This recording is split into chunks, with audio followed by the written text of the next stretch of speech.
Hey, Pink Buddha here with another episode of Force Fridays.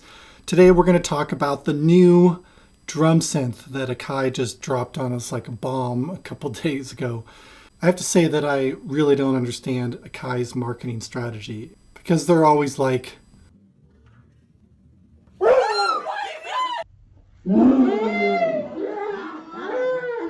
and that can certainly be effective sometimes, but it'd be nice to just have some advanced notice about things that they're thinking about, what we can look forward to. Case in point is Ableton's new Live 11. You can't even buy it yet, and the internet is totally blowing up over it. So anyways, I've only had a little bit to experiment with it, but here are my top 5 things that I love about this new drum synth. Number 5 is that when you're controlling the tuning for these drums, they actually give you the pitch on there. And that's so helpful to be able to create that 808 that is in tune with your piece. I mapped it here to one of the macros.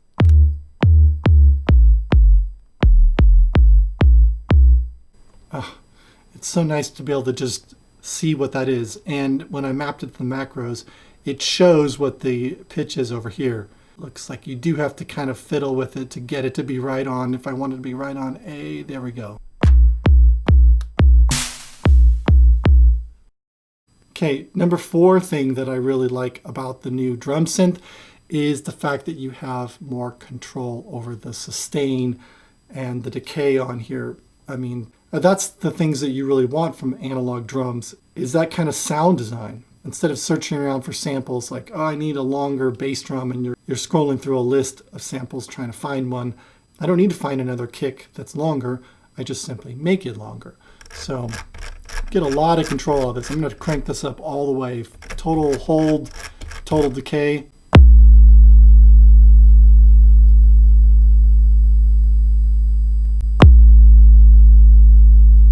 That's a lot of sustain.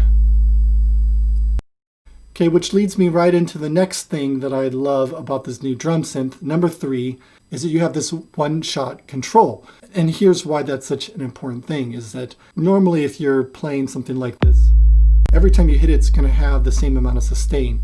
But to be able to turn off one shot, it's going to be short if I hit it short, and then if I hold the note, it's going to sustain for as long as I hold it. I mean, this just opens up so many more possibilities when you're programming in the drums. If you want the notes to be short, you just simply make them short. If you want them to sustain, you sustain them longer. One thing I wish it did have was that you could have a little bit of decay that came from lifting it. So once you take off one shot and you let go, it is a very sharp decay.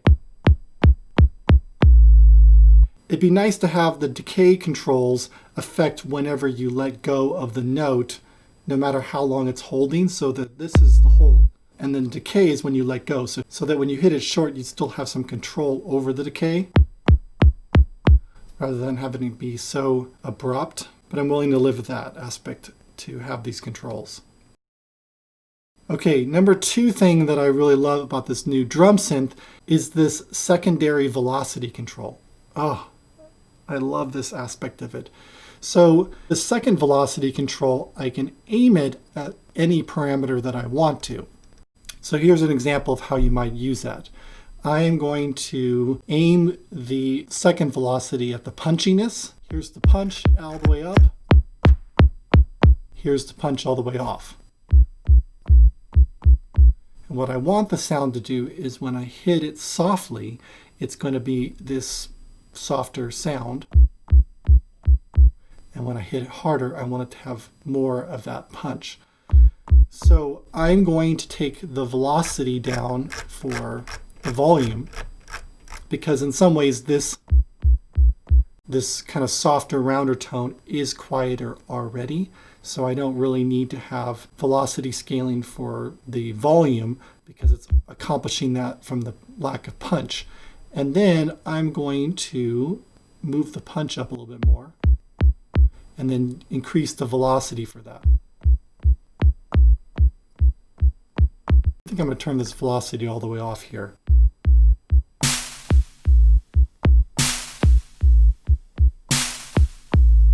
That's a lot of control that you get right there. I love that.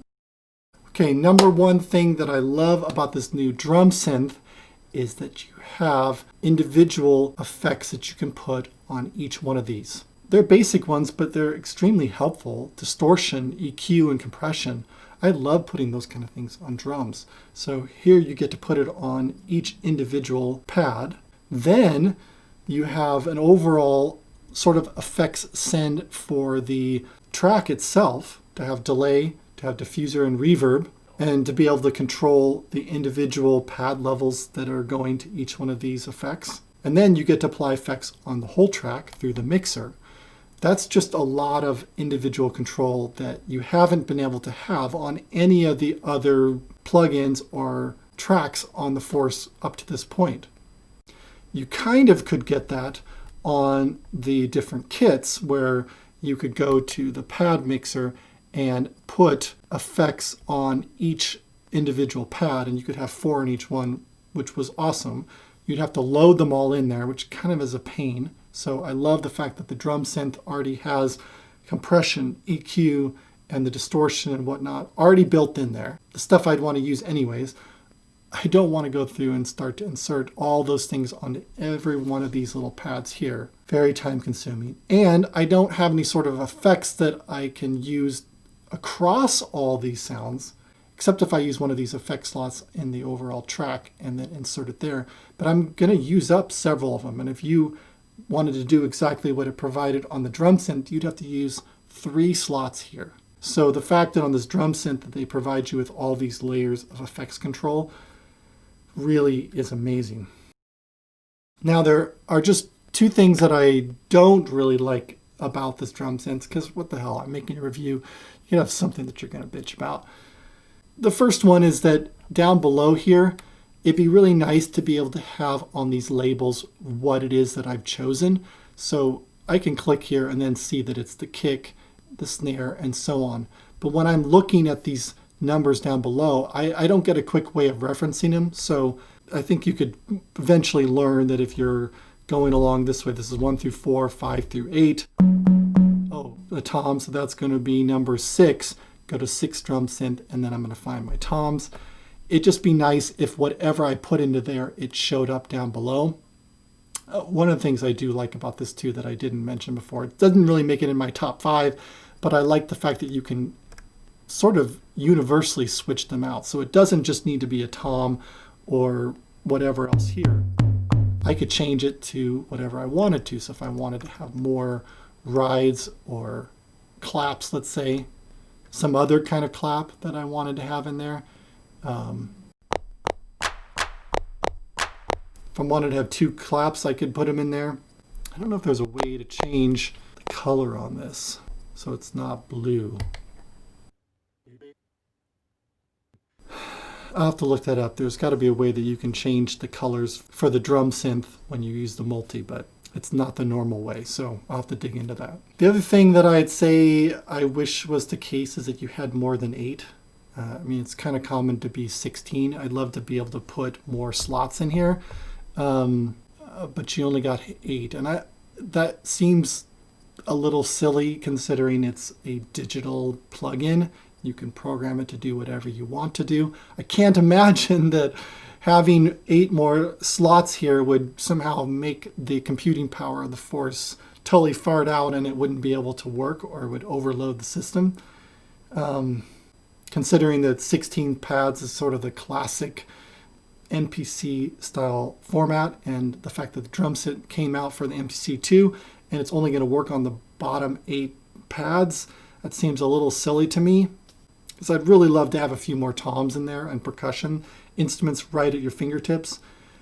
I was thinking that you could just create another drum synth multi and then add that in there, but you can only have 1 in the whole session. So I don't know what's going on internally that considering, again, this is all digital. It's not an analog synth, which would make more sense if there were some physical limitations. Why? That you can only put it in once. But that is the case. I was able to go in and add an additional drum synth, but it has to be an individual one. So I have my multi one here. And I just put the toms in. So that's probably what I'll end up doing, is using the multi to do the basic amounts, like maybe a couple different kicks, because I definitely like to have more than one kick in there for expression and control, and as well snare or hi-hats. Probably put 2 kicks over here, and then a snare and a clap, maybe another type of snare, and then do the toms on a track entirely by itself. But that's a pretty minor complaint considering how awesome this thing is. So what do you think? Do you like this? Give me your thoughts below in the comments. And in future Force Fridays, I'll dig deeper into this because there is a lot to come from this, and I'm really excited that this is part of the Force now.